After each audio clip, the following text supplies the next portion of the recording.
आपको कितने लोगों को अभिमान है, घमंड है? जिनको है वो हाथ उठाओ। 4 पैसे आप कमा लो, आपके घर में गाड़ी आ जाए, घर भर बन जाए, फिर देखो आप ऐसे ऐसे चलते। हमारे पास ये है, वो है, ये है। हमारी मैयाओं के पास हार आ जाए, फिर देखो हार हार। सबको मेरे पास ये, मेरे पास ये।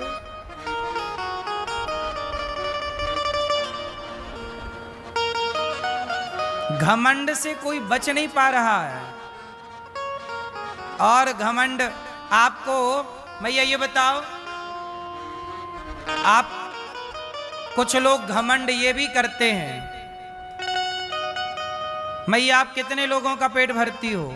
चश्मा वाली मैया,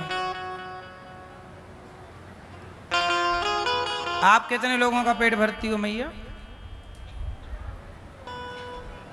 आप कितने लोगों का पेट भरते हैं? भैया जी आप 2 लोगों का। आप कितने लोगों का पेट भरते हैं? 5। और आपके बगल वाले 6। और आप कितने लोगों का हैं? 12 मेंबर हैं। 12 फैमिली, 12 बच्चे हैं आपके हैं? अच्छा, सब मिला के टोटल नहीं होते, पहले 12 भी होते थे, इसमें क्या है? तो 12 लोगों का पेट भरते हैं ये। आप कितने लोगों का पेट भरते हैं दादाजी? आप 5। आप कितने लोगों का? 2 लोगों का। मैया आप कितने लोगों का पेट भरती हो? 2। अब देखो, आप लोग कहते हैं कि हमारे पास घमंड नहीं है। अरे ये भी तो एक घमंड है कि हम इतने लोगों का पेट भरते हैं। ये भी तो एक एटीट्यूड है, अभिमान है कि हम इतने लोगों का पेट, 5 लोगों का, 2 लोगों का, 10 लोगों का, 4 लोगों का।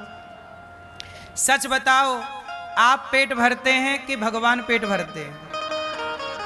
भर रहे हैं सबका पेट भगवान, पर हम लोग घुसे जा रहे हैं। नहीं नहीं, हम कर रहे हैं, हम कर रहे हैं, हम इसलिए आप अपने को दूर खड़ा क्यों नहीं कर लेते? हे प्रभु, सब आप कर रहे हैं, हम कुछ भी नहीं करते। यदि हम कुछ करते हैं तो ये भाव रखो कि हम नहीं कर रहे, भगवान हमसे ये काम करवा रहे हैं। हम क्यों ये अभिमान लेके घूमे कि हम कर रहे? हम नहीं थे तो भी कोई भूखा नहीं था, हम हैं तो भी कोई भूखा नहीं है, और हम नहीं रहेंगे तो भी कोई भूखा थोड़ी मर जाएगा। पालनहार भगवान ही हैं, हम कभी किसी के पालनहार, कोई कहे कि मैं पालनहार हूं, इससे बड़ा झूठ नहीं हो सकता। तो बताओ, आप लोग यदि ये भी अभिमान लिए बैठे हैं कि मैं इतने लोगों का पेट भरती हूं या भरता हूं, ये भी घमंड त्याग देना चाहिए। और यहां ये भाव रखना चाहिए, हम नहीं, भगवान कर रहे हैं। मैया आपके कितने बच्चे हैं? 2। मैया आपके बच्चे हैं ना? कंफर्म है? आपके कितने बच्चे हैं? 2। आपके 5। आपके कितने बच्चे हैं? 3। आपके 2। भैया आपके ही हैं? कंफर्म? देखो, यहां भी आप लोग गलती कर रहे हैं। आप कह रहे हैं मेरे बच्चे हैं। मैया तुम्हारी हैं? आंखें तुम ही तो लगाई थी अपने बेटे के, कान तुम ही लगाने गई थी, पांव तुम ही तो लेके गई थी जोड़ने। हाँ, आप लोगों ने अपने बेटे के दोनों पांव आप नहीं लगाया ना? मैया ने किसने बनाए? बच्चे के हाथ पांव किसने दिए? आंखें किसने दी? प्राण किसने रखे? कई बार बच्चा मरा हुआ पैदा होता है, पर तुम्हारा बच्चा जब पैदा हुआ था उसमें प्राण थे, तो प्राण तुम्हारी बदौलत थे कि भगवान की बदौलत? तो आप तो झूठी दावा कर रही हो ये बेटा मेरा है। एक्चुअली बेटा बेटी तुम्हारे नहीं होते, तुम झूठ कहते हो मेरे हैं, वो भगवान के ही हैं, ईश्वर का दिया है, लेकिन आप दावा ठोक देते हैं मेरा। इस घमंड से नीचे उतरो कि ये बेटा मेरा है, इस घमंड से नीचे उतरो कि हम किसी का पेट भर रहे हैं, इस घमंड से नीचे उतरो कि हम कुछ कर रहे हैं।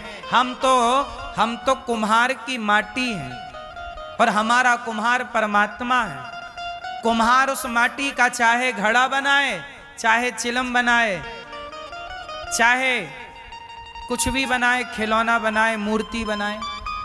माटी की मूर्ति बनाएगा तो मंदिर में बैठ के पूजेगी, माटी का चिलम बना देगा तो वो जलेगी जलाएगी। हम तो ईश्वर की हाथ की माटी हैं। परमात्मा तू जो बनाना चाहे तो बना दे, उसने जो बनाया हम बन गए, हम थोड़ी बन गए, हमें ईश्वर ने। अब आप कहो कि ये बेटा मेरा है, नहीं, आपका बेटा छोड़ो, बेटी छोड़ो, ये मैया जरा कान पे हाथ रखियो, जरा अपने कान पकड़ियो, एक कान पकड़ो, एक बताओ ये कान आपका है? शरीर में आप कौन सी जगह ऐसी है जो आप कह सको ये मेरी? चलो एक जगह बताओ शरीर में जो आपकी हो, कौन सी वो जगह है जो आपकी कह सकती हो या कह सकते हो ये मेरा है या मेरी है? क्या है? बोलो मेरी माँ। ये शरीर भी आपको यहीं छोड़ के जाना पड़ेगा, लोग ले जाएंगे चिता पे रख के आग लगा देंगे, माटी बन जाएगा, राख बन जाएगा, 50 रुपया के घड़े में तुम्हारी राख जाएगी, लोग कहेंगे अस्थियां जा रही हैं। यही तुम्हारी और हमारी औकात है। ज्यादा बड़े बोल घमंड में ना रहो, हाँ या ना? तो मेरी माँ, ये शरीर भी अपना नहीं है। यदि आपका शरीर था तो आंखों में कम दिखने लगा, रोका क्यों नहीं? अंधा होने से अपने को। कानों में कम सुनाई पड़ने लगा, रोका क्यों नहीं? कमजोर पड़ गया शरीर, बुढ़ापा आ गया, बाल पक गए, आपका शरीर था तो आपने बुढ़ा क्यों होने दिया? सदा जवान रहते। इसका मतलब शरीर पर भी आपका वश नहीं चल रहा है, आपका जोर। इसका मतलब ये शरीर आपका नहीं है। सच बताओ, शरीर आपका है? जब शरीर आपका नहीं है तो बेटा बेटी परिवार संसार आपका कैसे हो सकता है? ये झूठा जो घमंड लिए बैठे हो, उतरो सिंहासन से, इस घमंड की सिंहासन से। मेरा कुछ है, मेरा कुछ भी नहीं, ये उंगली भी मेरी नहीं, ये कुछ भी मेरा, ये रोम कहते ना, एक रोम भी मेरा नहीं है, ये रोम। बोलो हाँ। जब कुछ नहीं है तो आप झूठे ही जी रही हो, ये मेरा, आप ये मेरा, ये मेरा, ये मेरा, सब ले जाना बांध के। आपने कह दिया कि हमें तो घमंड है ही नहीं, जबकि देखो इतना सारा है। अपने को जीरो कर लीजिए, शून्य। बोले शून्य। शून्य भरा है कि खाली है? शून्य भरा है कि खाली है? जोर से। हाँ, जब खाली होगे, शून्यता की ओर जाओगे, तब भगवान की कृपा से भर जाओगे। खाली ही नहीं हो तो भरोगे कैसे? आपने ये मान लिया कि ये मेरा, ना, ये मेरा नहीं, ये मेरा, मेरे तो गिरधर गोपाल, दूसरों ना, भगवान आपके हैं। बेटा आपका नहीं है, बेटी आपकी नहीं है, शरीर आपका नहीं है, संसार आपका नहीं है, ये भगवान आपके। जो आपका है आप उसे अपना मानते नहीं, जो आपका है ही नहीं उसके पीछे भागते, आप रोते मरते रहते हैं, ये मेरा, ये मेरा, ये। हाँ,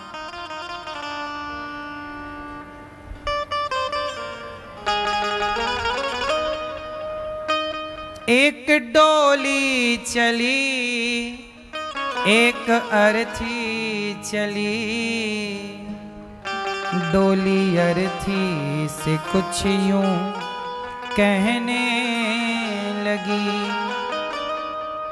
रास्ता तूने मेरा क्यों ये खोटा किया, सामने से चली जा तू ओ दिल जली। देखो जब घमंड आता है तो व्यक्ति किस हद तक गिर जाता है। आदमी घमंड जब आता है तो लोगों का अपमान करने लग जाता है, तिरस्कार करने लग जाता है, छोटा समझने लगता है कि तुम तो छोटे हो। मेरी माँ, भगवान कभी अभिमान को स्वीकार नहीं करते, इसलिए आप अभिमान से शून्य हो जाओ और जीरो कर दो अपने अभिमान को, और जब शून्य बन जाओगे, खाली हो जाओगे, तो भगवान आपकी कीमत बढ़ा देंगे। शून्य की कोई कीमत नहीं होती, पर जब शून्य के साथ गिनती खड़ी हो जाती है, अंक खड़ा हो जाता है एक, तो वही शून्य 10 हो जाता है। जब शून्य के आगे एक संख्या खड़ी हो जाती है तो क्या बन जाता है? शून्य की कोई वैल्यू नहीं होती, पर संख्या से जुड़ते ही वो 10 गुना हो जाता है। ऐसे आपकी कोई कीमत नहीं, पर जब भगवान से जुड़ जाओगे तो आप 10 गुना, 100 गुना, 1000 गुना हो जाओगे। मीराबाई भगवान से जुड़ गई तो करोड़ों गुना हो गई। आज तक मीरा को लोग याद करते हैं। धन पाने वाले को भूल गए लोग, पर मीरा को भुला ना पाओगे। इसलिए मेरी मां, भगवान को पाना है, केंद्र में ईश्वर हो, अभिमान ना हो। जो मिल रहा है और झुक जाओ। आम का पेड़ फलों से भरता है तो झुकती उसकी डालियां, क्योंकि जो फलों से भरता है वही झुकता है, बबूल कभी नहीं झुकता, इसलिए कांटों से भरा है। जो फलदार हैं, जितना ईश्वर धन दें, जितना धन संपत्ति दें, उतने और सहज बनो, नम्र बनो। आप लोग उल्टा करते हैं, पैसा आता जाता है और अकड़ू होते चले जाते हैं। झुकता वही है जिसमें जान होती है, अकड़ खास मुर्दे की पहचान होती है। एक डोली चली, एक कहानी कहूं, अब जरा ध्यान से सुनो।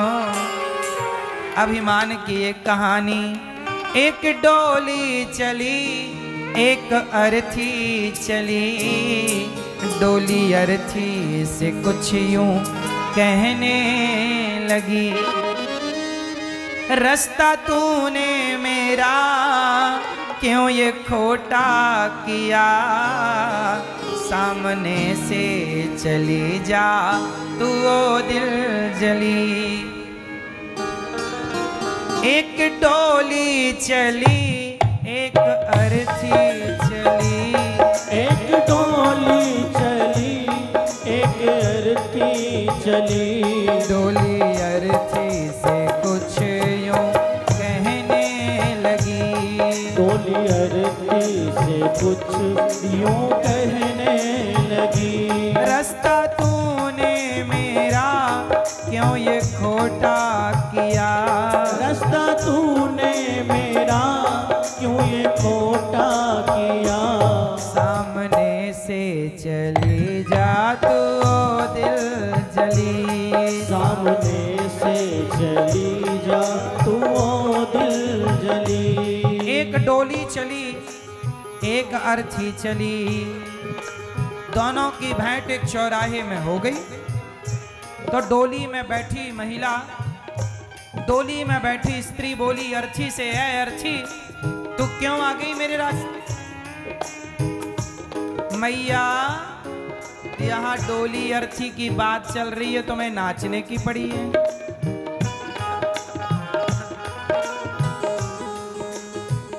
डोली बोली अर्थी हट जा मेरे रास्ते से।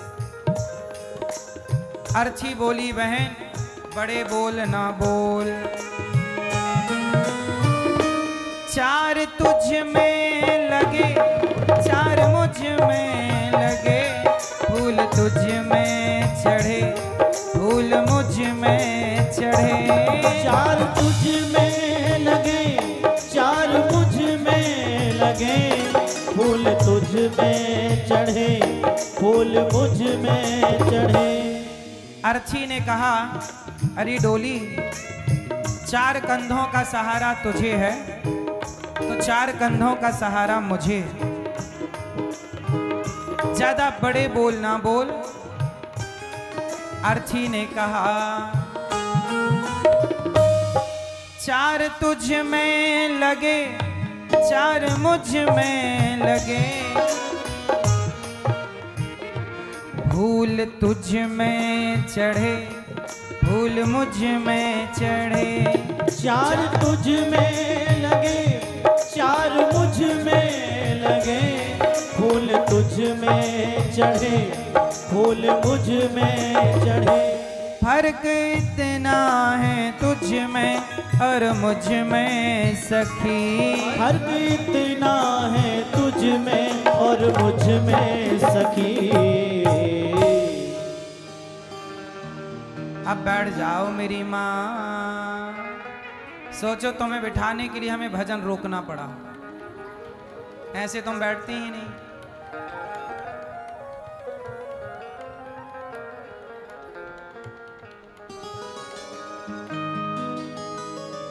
सुनो,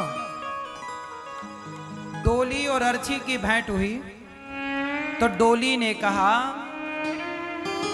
बहन हट जा। अर्ची ने कहा, फर्क इतना है तुझ में और मुझ में सखी, तू विदा हो चली मैं अलविदा हो चली, तू विदा हो चली मैं अलविदा हो चली। तू विदा होकर जा रही है और मैं अलविदा। अर्थी बोली, बहन मांग तेरी भरी, मांग मेरी भरी, चूड़ी तेरी हरी, चूड़ी मेरी हरी। मांग तेरी भरी, मांग मेरी भरी, चूड़ी तेरी हरी, चूड़ी मेरी हरी। अच्छा ये बताओ, सुहागन स्त्री जब मरती है तो 16 श्रृंगार उसका भी होता है, तो इसलिए डोली और अर्ची का जो संवाद है, बात है, डोली अभिमानवश कह रही है कि तू चली जा मेरे रास्ते से। अर्ची ने कहा, बहन जैसे आज तू डोली पर बैठकर जा रही है, मैं भी कभी डोली पर बैठकर गई, लेकिन आज मैं अर्थी पर जा रही हूँ, तुझे भी एक दिन अर्थी पर चलना पड़ेगा। इसलिए बहन किसी पद का, किसी प्रतिष्ठा का घमंड ना करना, क्योंकि सदा के लिए ना पद है ना प्रतिष्ठा, ना तेरी डोली सदा रहेगी ना तेरा जीवन सदा रहेगा। अर्ची बोली, मांग तेरी भरी, मांग मेरी भरी, चूड़ी तेरी हरी, चूड़ी मेरी हरी। मांग तेरी भरी, मांग मेरी भरी, चूड़ी तेरी हरी, चूड़ी मेरी हरी। फर्क इतना है तुझ में और मुझ में सखी, फर्क इतना है तुझ में और मुझ में सखी। तू जहाँ मैं चली, मैं जहाँ से चली, तू जहाँ मैं चली, मैं जहाँ से चली। तू घर बसाने चली, मैं घर बसा के चली, तू घर बसाने चली, मैं घर बसा के चली। तू जहाँ मैं चली, मैं जहाँ से चली। अर्ची ने कहा, डोली बड़े बोल ना बोल। अर्ची को समझ, डोली को समझ में आ गया और दोनों अपने अपने रास्ते चले गए। आपको बस ये बताना है कि किसी भी चीज का घमंड ना करो। पैसे मिल जाएं तो घमंड करने के लिए नहीं, समाज की सेवा करने के लिए मिल, हम किसी के काम आ जाएं बस। ज्यादा पैसा कमाया करो इसलिए कि आप शायद उस पैसे से किसी के काम आ जाओ, किसी की भूख मिटाने के काम आप आ सकते हैं, किसी बेटी का ब्याह आप करा सकते हैं, किसी का इलाज आप करवा सकते हैं, तो आप काम तो आ ही सकते हो ना किसी के। आप किसी बेसहारा माँ का सहारा बनने के काम आ जाओ, किसी बच्चे को पढ़ाने लिखाने के काम आ जाओ। पैसा होगा तो आप काम बहुत आ सकते हैं, पैसा नहीं होगा तो केवल शारीरिक सहयोग आप कर सकते हैं। तो शारीरिक सहयोग करिए, वो भी सेवा है, ठीक बात है। पर यदि आपके पास पैसा होगा तो आप किसी को रोटी दे सकते हैं। इसलिए भगवान करे आपके पास खूब पैसा हो। अच्छे लोगों के पास पैसा होगा ना तो वो अच्छा काम करेंगे, और बुरे लोगों के पास पैसा आ जाएगा वो गलत काम करने लग जाएंगे। मेरे पास पैसा आएगा, मैं बच्चों को स्कूल खोल दूंगा, खूब पढ़ो, हॉस्पिटल खोल दूंगा, और किसी गलत के हाथ में पैसा आ जाता है वो क्लब खोल लेता है, वो शराब का ठेका खोल लेता है, वो गुटखा बनाने की फैक्ट्री खोल लेता है। चलो गुटखा, हाँ या ना भाई, पैसा सब कुछ कराता है। मां, पैसा तो देखो, गुटखा की कंपनी, गुटखा बनाने वाले को भी पैसा चाहिए, शराब बेचने वाला भी पैसा कमा रहा है, पैसा खर्च कर रहा है शराब बनवाने में। क्लब खोल रहे हैं लोग, उसमें भी पैसा लगता है। लेकिन ये दास चाहता है अनिरुद्ध के पैसे का सदुपयोग हो। गौरी गोपाल में आपको पैसे का दुरुपयोग दिखा कि सदुपयोग दिखा? क्या क्या सदुपयोग देखा आप लोगों ने? यहां संतों की सेवा होती है, भोजन मिलता है संतों को भरपेट। आप भी अपनी बेटी बेटे का जन्मदिन आए तो संतों की सेवा करवाइए और संतों को भरपेट भोजन बंटवाइए। आप भी आज की सेवा करो कि आज हम करेंगे। अभी संतों को आप भोजन देंगे तो संतों के भजन का पुण्य क्या आपको और आपके बच्चों को नहीं मिलेगा? इसलिए थोड़ा थोड़ा पुण्य इकट्ठा करते चलो। जैसे एक एक बूंद पानी इकट्ठा करने से घड़ा एक दिन भर जाता है। जल बिंदु निपाते न क्रमशः पूरिते घटः सह हेतु सर्व विद्यानाम धनस्य च धर्मस्य च। उसी तरह आप भी थोड़ा थोड़ा पुण्य इकट्ठा करो। संतों की सेवा और भोजन बांटना सही काम है कि गलत काम है? तो आप भी बांटिए, आप भी कोशिश करिए कि आज की सेवा आपकी तरफ से हो। आज हमारी एक मैया, उन्होंने कहा कि आज हम वृद्ध माताओं को चीला बंटवाएंगे। तो माताओं के लिए बढ़िया उन्होंने बंटवाया कि आज माताओं की ये सेवा हम करेंगे मैया ने। तो आप भी कुछ कर सकते हैं कि आपकी ओर से माताओं को भोजन मिल जाए कि आज का भोजन हम बंटवाएंगे। 309 माताएं हैं जिन माओं को उनके अपने बच्चों ने घर से निकाल दिया, जिन माओं को उनके अपनों ने दुत्कार दिया। ऐसी माओं को यदि आपका सहारा मिल जाएगा तो इससे बड़ा कोई पुण्य है? और मैं आपसे रोटी ही तो मांग रहा हूं, दौलत नहीं। थोड़ा थोड़ा सहयोग, ये देखो माओं को आप थोड़ा थोड़ा देंगे। ये नाश्ते में आज चीला बांटा गया। भोजन तो रोज दाल चावल सब्जी रोटी का माओं को रहता। कभी आप चाहें तो माओं को खीर बंटवाएं, हलवा बंटवाएं, जो आपका मन है वो आप बोल दें कि आज माओं को ये चाहिए, ये हमारी तरफ से। तो आप भी माओं की सेवा कर सकते हैं। यहाँ पर अखंड रसोई चलती है, 30,000 लोग भोजन करते हैं। कितने हजार लोग? आप लोगों के हिसाब से कितने लोग खाते होंगे यहाँ पर डे? बोलो मेरी, आप लोगों की गणित क्या कहती है? बोलो, खाते होंगे। दिन भर आपने देखा लाइन टूटती नहीं। मैं गिनती क्या बताऊं कि 10,000 के 20,000 के 50,000 के 30,000। मैं तो आपको बस ये कहूं 24 घंटे कोई भी आओ, कितने भी लोग आओ, आपने देखा होगा दिन भर लाइन लगी रहती है, टूटती नहीं है जरा सी देर के लिए लाइन। ये लाइन लगी ही है। ये बट हर सेकंड मतलब रोटी दी जा रही है, भोजन दिया हर सेकंड। आप ये समझिए कि इतनी देर, जितनी देर में मैंने बात की, इतनी देर में तो 5-10 लोगों को भोजन मिल गया होगा। हाँ या ना? सोचिए जितनी स्पीड से यहां भोजन बढ़ता है, मतलब सुई, घड़ी की सुई जितनी स्पीड से चलती है, उतनी स्पीड से यहां सेवाएं चल रही हैं। आप अन्नदान, गौरी गोपाल की रसोई अन्नपूर्णा माता की कृपा की रसोई है, लक्ष्मी नारायण भगवान की कृपा की रसोई है। आप जब यहाँ की सेवाएं करते हैं तो आप पर भी लक्ष्मी नारायण भगवान की कृपा होती है, अन्नपूर्णा माँ की कृपा होती है कि आप, भगवान देखते हैं ना कि किस भक्त ने अन्नदान किया। तो ये भक्तों की सेवा से आप भी जुड़ें। एक दिन की संपूर्ण रसोई आप बंटवाना चाहें तो अवश्य बंटवाइएगा। हमारी मैया ने बंटवाया तो आप भी बंटवाइएगा कि आज का रसोई भोजन संतों की सेवा हम करेंगे। यहाँ विद्यार्थी पढ़ते हैं 150। अब आज के जमाने में कौन किसे फ्री में पढ़वा रहा है भाई?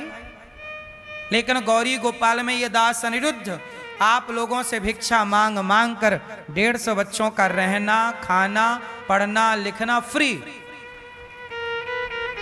फिर भी कुछ लोग देखिए मुझे गालियां देते हैं, अपमानित करते हैं। तो सेवा करने के बावजूद भी, दुनिया के अपमान को सहकर भी, चुप रहकर भी ये दास काम करता है। आप सबका सहयोग और आशीर्वाद है। मुझे लगता है कि मैं मरने से पहले समाज के हर वो अच्छे काम कर लूं जिस काम को करने के लिए शायद भगवान ने मुझे इस धरती पर भेजा है। मैं मर तो जाऊंगा ही एक दिन। देखो शेर मरता है ना, तो मरने के बाद उसका चमड़ा काम आता है, खाल, शेर की खाल। मरने के बाद हिरण की भी खाल काम आती है, ऊंट की भी खाल के जूते इत्यादि बन जाते हैं। लेकिन मैंने सोचा कि मैं मरूंगा तो मेरी खाल, तो मरने के बाद मेरी खाल का जूता भी नहीं बनेगा, तो हमारी चमड़ी तो मरने के बाद काम नहीं आएगी। हम जीते जी ही किसी के काम आ सकते हैं। तो आओ जीते जी किसी के काम आते हैं।